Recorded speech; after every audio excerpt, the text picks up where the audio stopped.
Bonjour à toutes, bonjour à tous. Bienvenue sur l'atelier eau de la 3e édition du Printemps des territoires. Nous allons remettre l'eau au cœur des priorités. C'est là notre sujet d'atelier. Bonjour à toutes. Nous allons donc échanger pendant une quinzaine de minutes avec des invités en présentiel mais aussi à distance. Et ensuite, nous pourrons prendre les questions que vous nous aurez adressées pendant tout cet échange de 15 minutes. Nous aurons une dizaine de minutes pour pouvoir répondre à vos questions. Nous avons le plaisir d'avoir avec nous Alexia, qui est une facilitatrice graphique et qui va retranscrire graphiquement, en dessin, l'essentiel de nos propos. D'ailleurs, on en voit déjà une petite esquisse. Voilà le talent d'Alexia. Et nous regarderons ça à la fin de notre échange. Alors, le thème là maintenant, c'est l'eau. L'eau, c'est vital, tout le monde le sait. La préserver, l'entretenir et la faire arriver, c'est une ressource naturelle qui est vitale.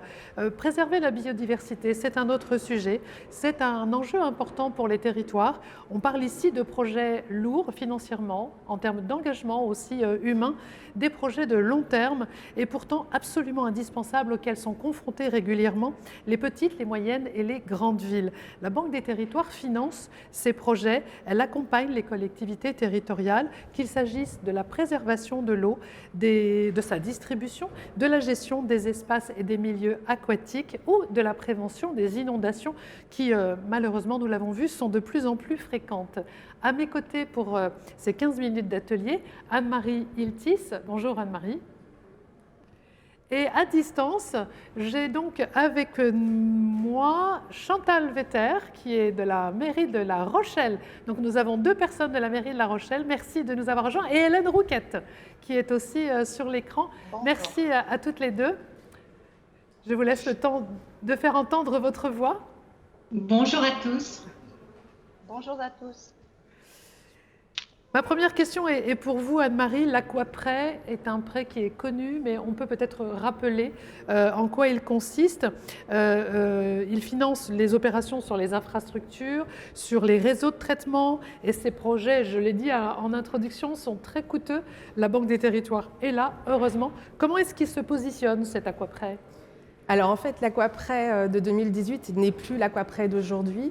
Il a évolué notamment dernièrement grâce au plan de relance, qu'il a d'ailleurs complété aussi sur la dimension biodiversité d'un prêt relance verte.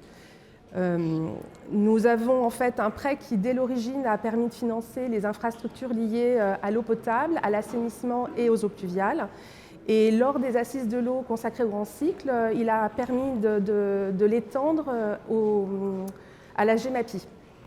C'est un prêt qui en fait est de longue durée, de 25 à 40 ans, voire 60 ans pour les réseaux d'eau. On est sur un prêt qui permet de financer 100% du besoin d'emprunt des collectivités sur un projet. Et nous avons également, désolée, j'ai perdu le dernier point, mais on est sur une tarification unique, pardon. Oui, tarification livret A, plus 0,60. Plus 0,60 de marge, voilà. Alors justement, GEMAPI, gestion des milieux aquatiques et prévention des inondations, ça c'est une responsabilité qui est confiée depuis 2019, c'est ça, aux élus. Qu'est-ce que le GEMAPI concrètement, Anne-Marie ? Alors la GEMAPI, c'est la gestion des milieux aquatiques et prévention des inondations.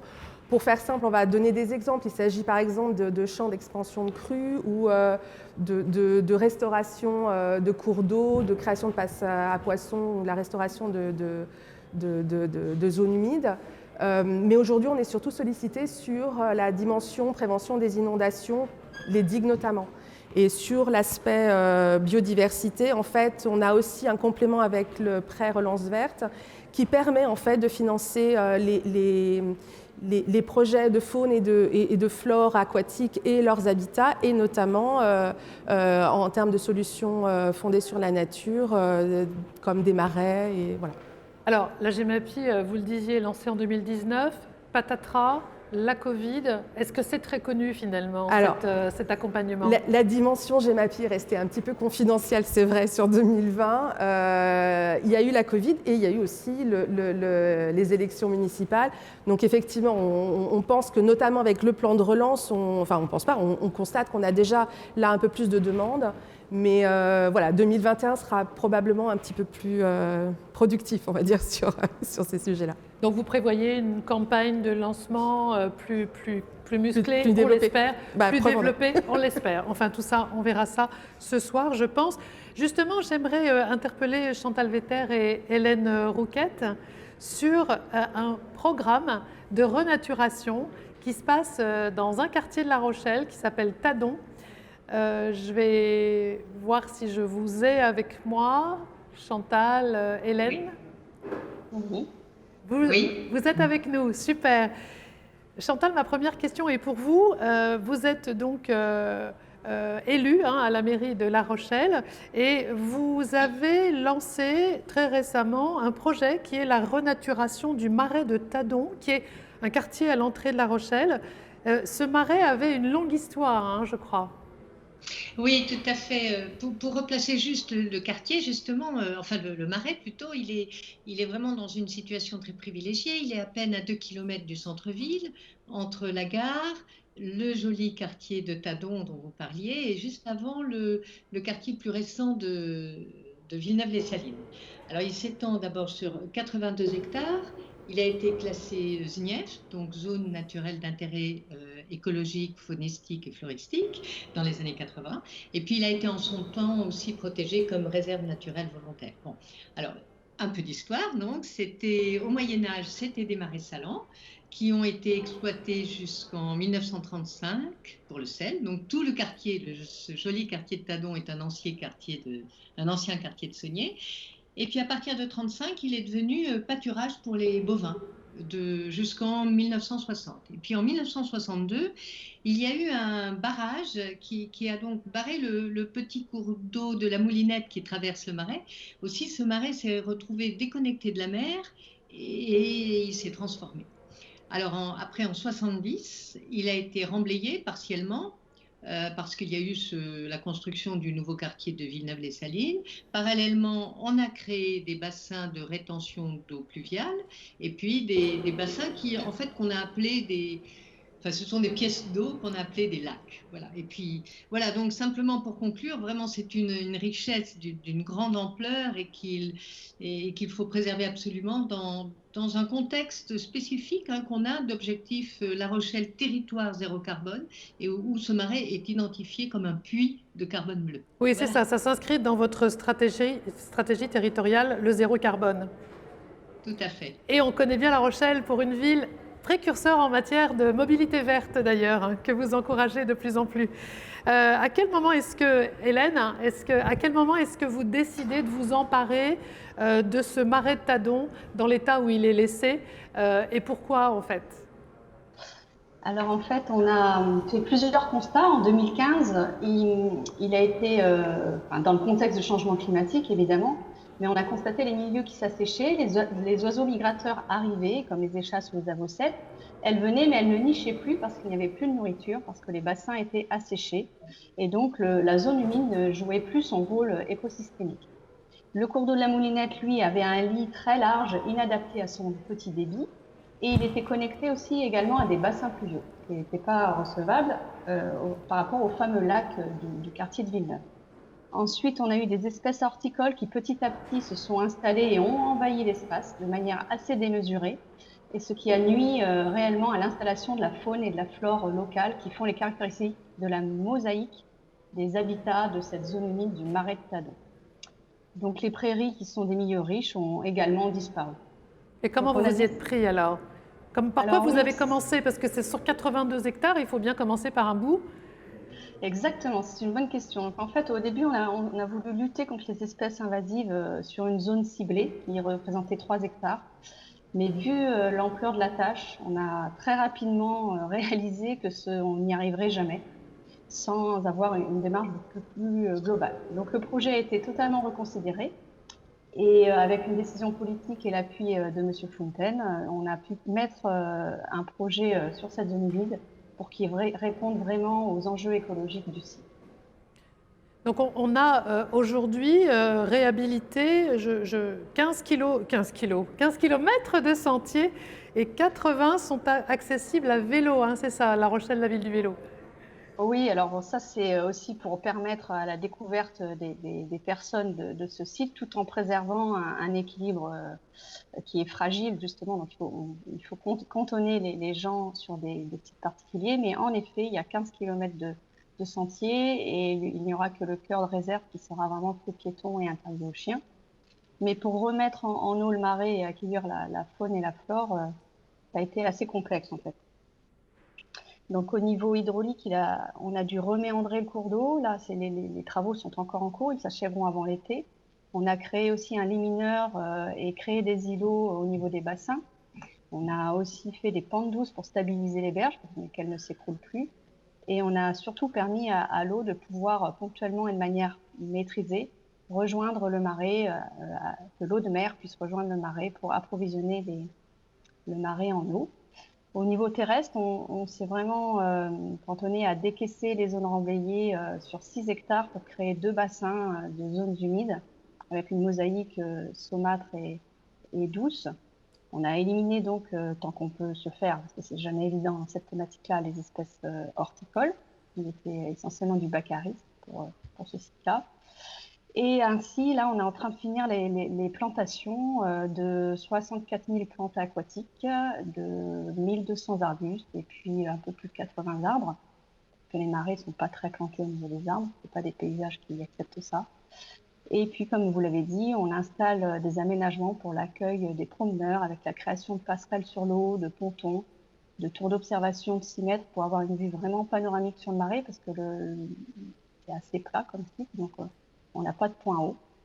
Et l'objectif, c'est vraiment de permettre un accès contrôlé, mais tout en limitant les nuisances et répondre à l'enjeu de biodiversité du marais de Tadon.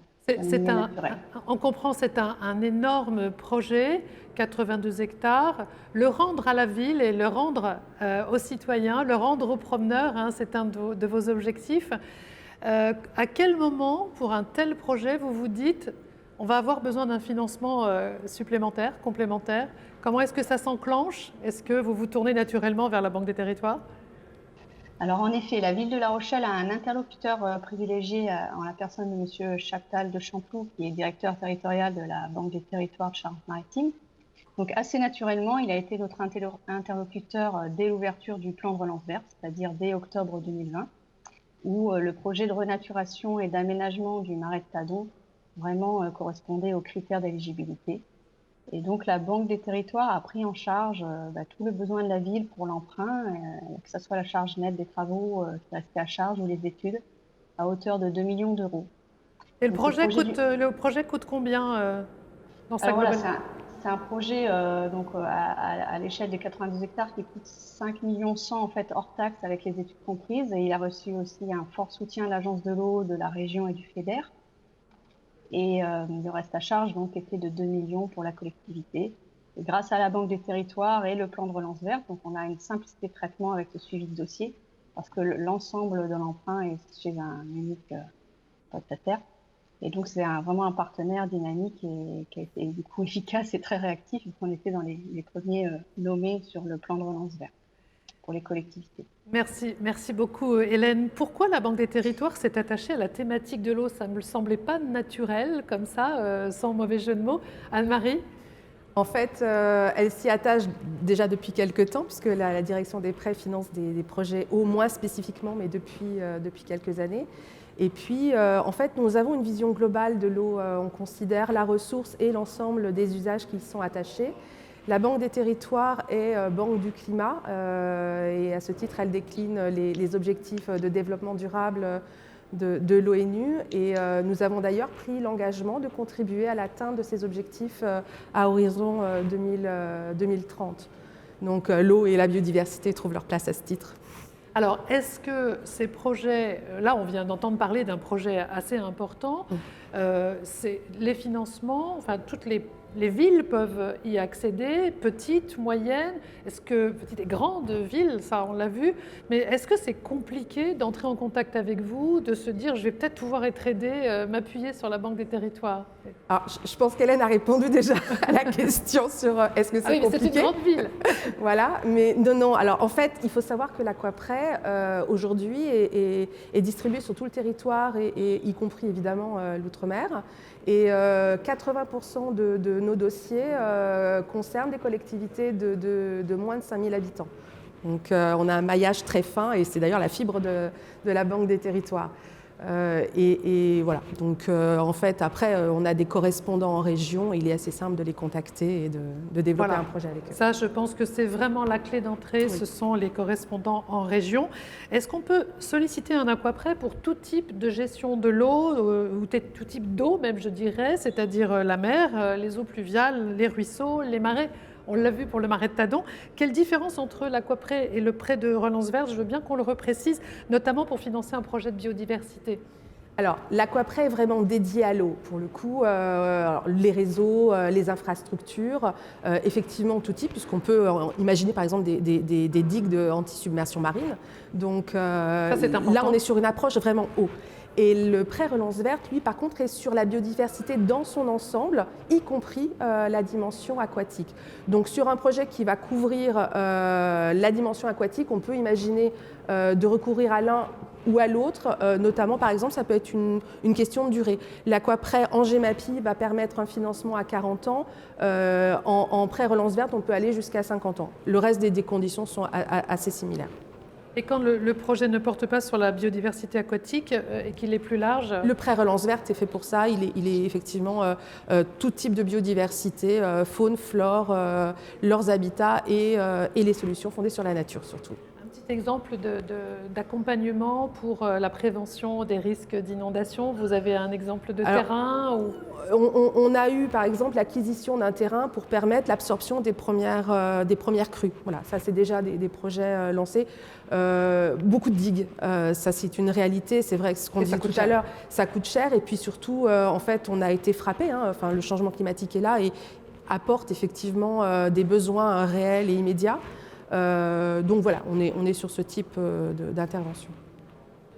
Merci mesdames, j'espère que j'ai toujours Hélène et Chantal avec nous connectées. Puisque la parole est à vous, nous allons prendre maintenant les questions de notre public à distance.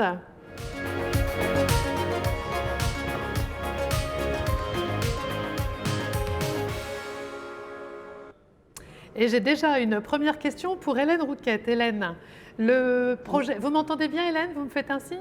Tout va bien. Le projet de renaturation du marais de Tadon comporte-t-il une dimension éducative? Bien sûr, oui. On attache tous nos projets sur les espaces naturels à la pédagogie. Donc on a une signalétique avec un parcours pédagogique, on va dire tout public, qui va être installé avec 9 totems et puis des panneaux d'entrée pour sensibiliser à la recherche du site. Mais ensuite, on a des parcours pédagogiques avec le Muséum d'histoire naturelle et le Relais Nature de la Moulinette, qui est un centre d'éducation à l'environnement communal, où les classes font un parcours soit avec un artiste, donc cette année par exemple c'est sur le conte, l'année dernière c'était le land art, dans le marais, mais avant ils vont observer au muséum les oiseaux et la faune et la flore, et ensuite ils font une animation pédagogique sur le rôle du marais et au Relais Nature avec les animateurs nature. Donc là, on a quand même une dynamique assez présente sur toutes nos actions. Merci Hélène. J'ai une question maintenant pour Anne-Marie. Et le projet de renaturation comporte-t-il une dimension éducative aussi? Je sais, oui. Là, pour le coup, ce sont effectivement ces deux terrains questions. Oui, c'est la même. Oui. C'est moi qui bug. Chantal, une question pour la ville de La Rochelle. A-t-elle une stratégie globale biodiversité, cette ville de La Rochelle? Oui, on a vraiment une politique environnementale forte. C'est vraiment le fil directeur de toute notre mandature. D'ailleurs, ma délégation s'appelle La Nature en Ville. Donc, on a effectivement des points très forts comme le marais de Tadon. C'est un peu une tête de gondole, parce que ça, c'est un projet très visibles et très lourds, mais on a des projets de quartier, des projets quotidiens et des projets de participation citoyenne. Donc, on a par exemple des incitations pour les citoyens à ce qu'on a appelé Jardinons la rue, Jardinons au cerf. On a beaucoup par rapport à nos espaces verts, de travail sur justement par rapport à ce que disait Anne-Marie par rapport au changement climatique. Donc comment faire en sorte qu'on évolue aussi dans nos plantations, on fasse attention à cette relation faune et flore. On a aussi un travail quotidien et qui est un peu, j'appelle, souterrain, où on travaille aussi énormément avec l'urbanisme, avec les promoteurs, pour que tous les projets soient aussi donc dans une dynamique de biodiversité et qu'en fait on ait toujours un équilibre, parce que bien sûr il faut une ville a besoin d'habitants, a besoin de loger des gens, mais aussi on a besoin d'une ville respirable, et on a besoin aussi de construire une vraie relation entre les habitants et la nature. Voilà. Merci beaucoup Chantal.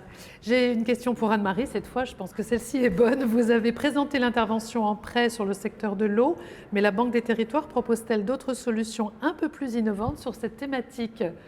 Serait-ce à dire que ce n'est pas assez innovant ? Oui, je note.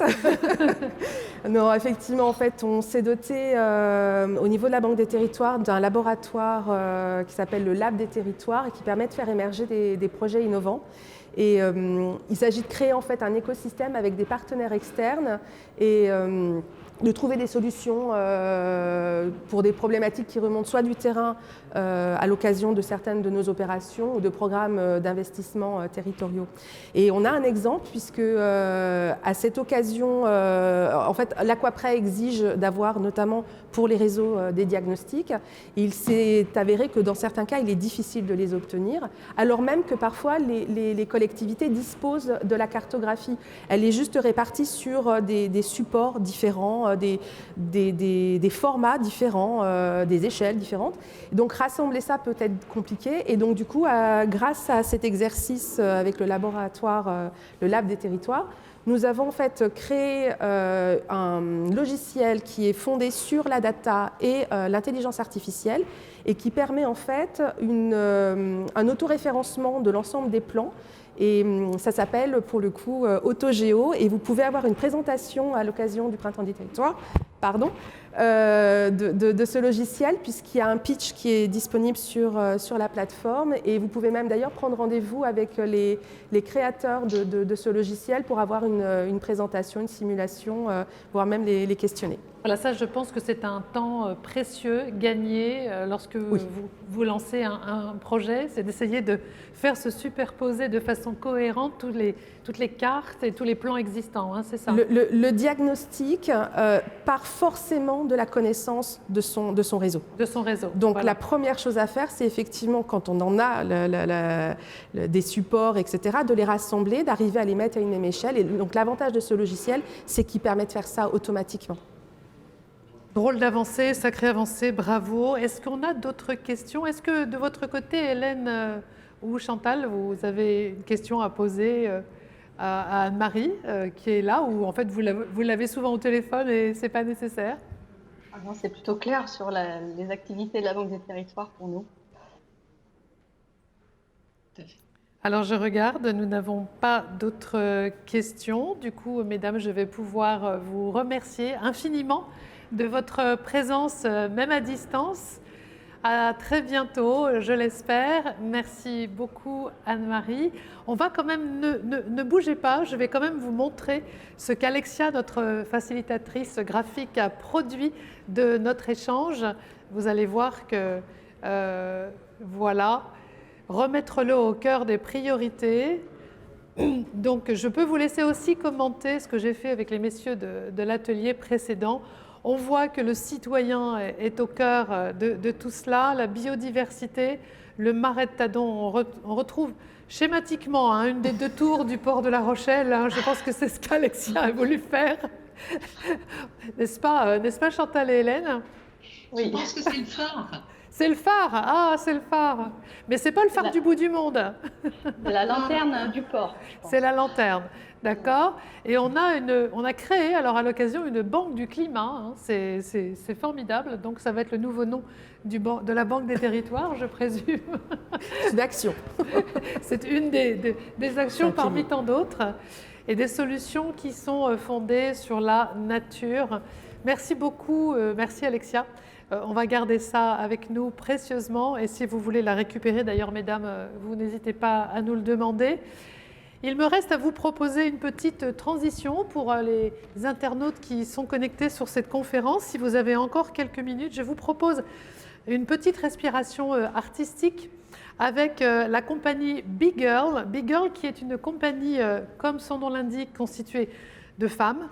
Et cette compagnie est soutenue par le programme Mécénat de la Caisse des dépôts. Allez, je vous laisse regarder. À bientôt.